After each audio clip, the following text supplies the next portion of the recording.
What's up guys, my name is the Below Average Gamer, aka Bag, and welcome back to the channel. Today we're back on the subreddit, Am I Overreacting? So let's get into it. Am I overreacting for refusing to give my parents my bank password so they can monitor my salary? Yeah, they shouldn't have access to that. It depends how old you are, but yeah, they just shouldn't have access to that. I'm a 2024 graduate from a Southeast Asian country, and I recently landed a high-paying remote role as a virtual assistant for a US-based company. Because I live in a country with a lower cost of living, my salary is technically wealthy by local standards. Last night, my parents sat me down and demanded my banking login and password. Their reasoning? They want to protect me from overspending and believe they should be the ones to set aside my savings for me. Nah, gonna have to disagree with you on that one, champ. They do not deserve that. You've earned that money, you've worked for it as an adult. They shouldn't have any say over it unless maybe you owe them a lot of money, like legitimately owe them money. Maybe they just want to see if you can pay them back. And I'm sure, given that you're probably a young adult, they may have financed your tuition, they may have financed some rent at some point. So maybe they just want to make sure you're going to pay them back. I don't know. Let's see where it goes. They also mentioned that since I still live in their house, I should not have secrets regarding my finances. Okay, so yeah, you're still living in their house. So maybe they do have a bit of a say over where your money goes if they,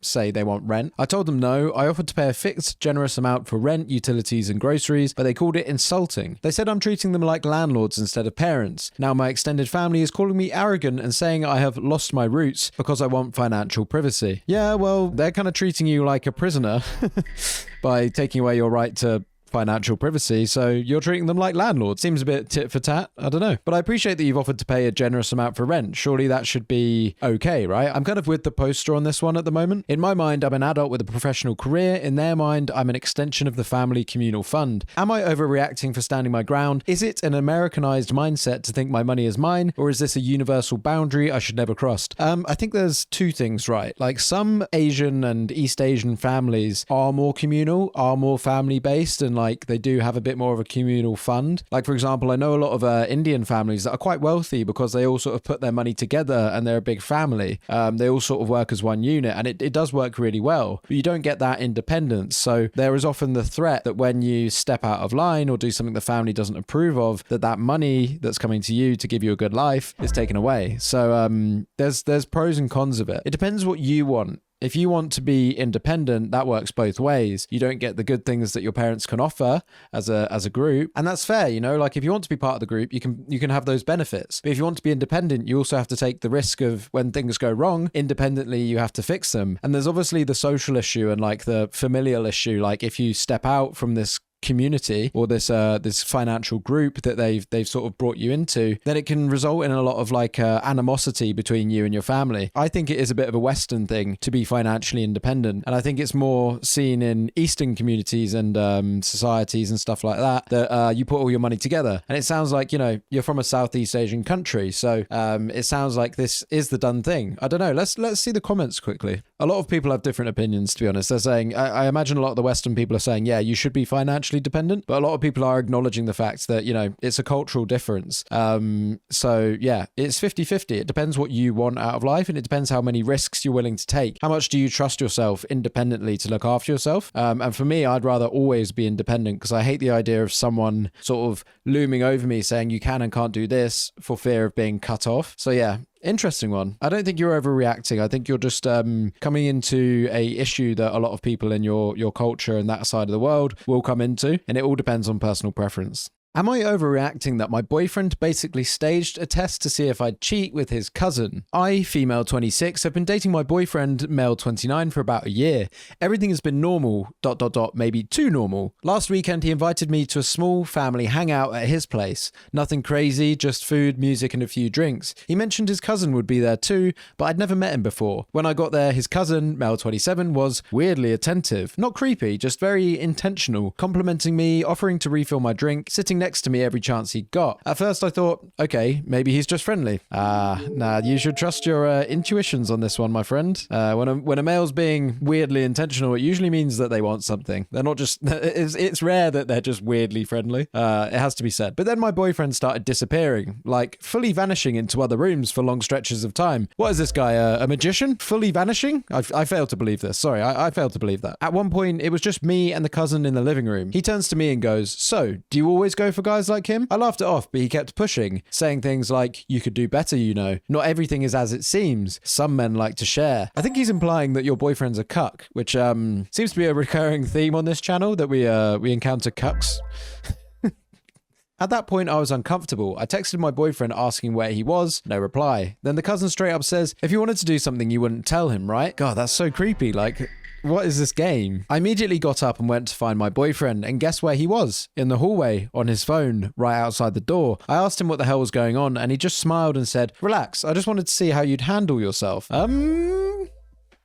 Handle yourself? Yeah, she said the same thing. Handle myself? I told him that was insane and left immediately. Now he's texting me saying I passed and that I'm wifey material and that I'm overreacting because nothing actually happened. But I feel set up, tested, low-key disrespected. That rhymed. I don't know if that was intentional, but it was a bit of a bar. Well done. Yeah, okay, so he set you up on a test to see if you'll be loyal, which is not something people do in the real world. They kind of just wait for the situation to sort of prevail naturally if you go out for drinks or something like that. That's when it's properly tested. You don't artificially design a situation to test your partner's trust. Do you know what I mean? It's just so weird, and I feel like he probably watched a TV show to come up with this idea. And the fact that he put them through this obviously says that he doesn't trust them, which isn't a good place to be in a relationship. So yeah, there's other ways to go about this. You're not overreacting. That is totally too far. And just think, if this guy has artificially created this situation to test your trust, you know, what other lengths is he going to go to deal with other issues he might have with you? So it's a bit of a red flag, I'll be honest. I don't think you're overreacting, and maybe that's probably the end of the relationship. I don't know. Am I overreacting for cancelling a group vacation after everyone ignored me about paying their share? I'm getting mixed reactions from friends, so I'm not sure if I handled this wrong or not. A group of us planned a weekend trip together, about 6 people total. Everyone was really into it at first. We picked a place, agreed on dates, and I shared the total cost breakdown so everyone knew exactly what they'd owe. I even asked if anyone needed more time or if the price didn't work, and no one said anything. Since the place was getting booked quickly, I went ahead and reserved it and paid the deposit. After that, I asked everyone to send their share within a few days. At first, I got a few "I'll send it later" messages,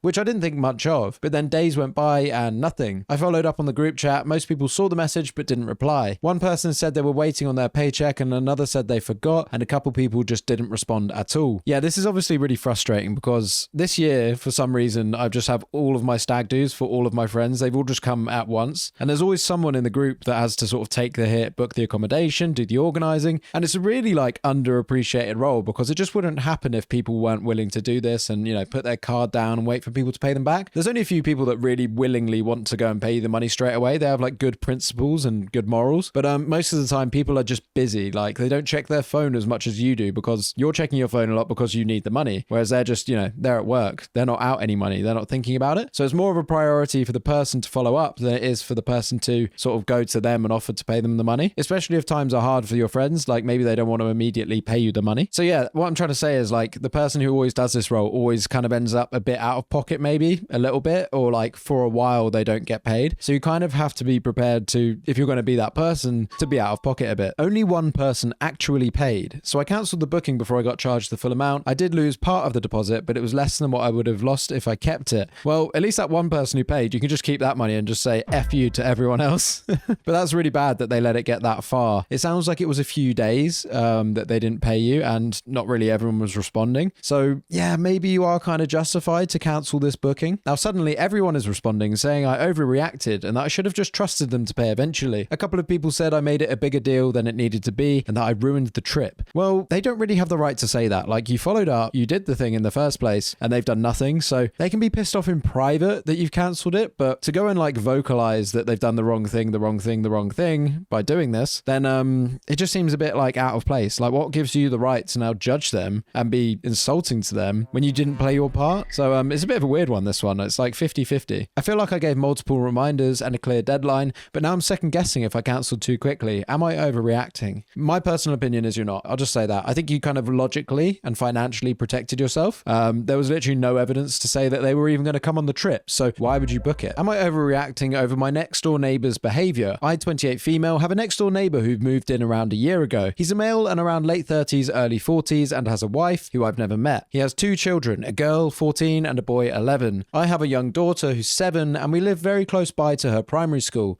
so we walk there every morning, and if I'm not working, I walk to collect her at the end of the day. His children are both in different schools, primary and secondary. A few times now, we've left the house at the same time, and he's offered to drive myself and my daughter to her school, which I've declined because I don't know him like that, and will not feel comfortable getting into a stranger's car, especially with my young daughter. He's very pushy about this when I decline, telling me we should all help each other out, and tries to beckon me into the car. That's such a creepy bit of imagery, you know, like he's kind of like, he's in the driver's seat and the passenger door seat's open like this, and he's just like, "Come, my sweetie, come take a ride in my car."